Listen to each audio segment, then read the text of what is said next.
હું તો હંમેશા કહું છું, કોઈ પણ કથા હોય ને એની અંદર કાંઈ ને કાંઈ મર્મ છુપાયેલો હોય છે, કાંઈ ને કાંઈ બોધ હોય છે.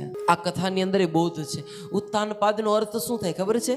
જેના પગ ઉપર છે ને જેનું માથું નીચે છે. ઉત્તાનપાદ, ઉત્તાન એટલે ઉપર, જેના પગ ઉપર છે ને માથું નીચે છે, ઉત્તાનપાદ. એ ઉત્તાનપાદ કોણ છે ખબર છે? એ ઉત્તાનપાદ બીજું કોઈ નહીં, એ સ્વયં આપણે જ છીએ. સ્વયં આપણે માના ગર્ભની અંદર હોય ને એટલે માથું હંમેશા આપણું નીચે હોય, પગ ઉપર હોય. એમ ઉત્તાનપાદને બે રાણી, એમ આપણે બે રાણી. સુરુચિ સુનીતિ.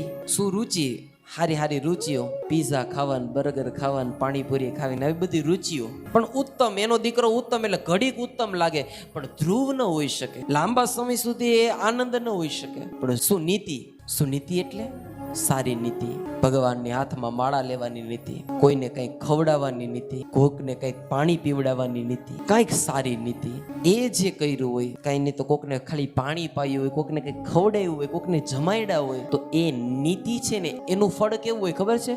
ધ્રુવ એટલે અચલ, અચલ એટલે કોઈ દિવસ ખૂટે નહીં એવું. અને એવા આવા ધર્મસ્થાનની અંદર કંઈક આપણે જમાડીએ, એનું ફળ હંમેશા ધ્રુવ હોય, એટલે કોઈ દિવસ ખૂટે નહીં એવું. જો સુનીતિમાં કેવું હોય ખબર છે?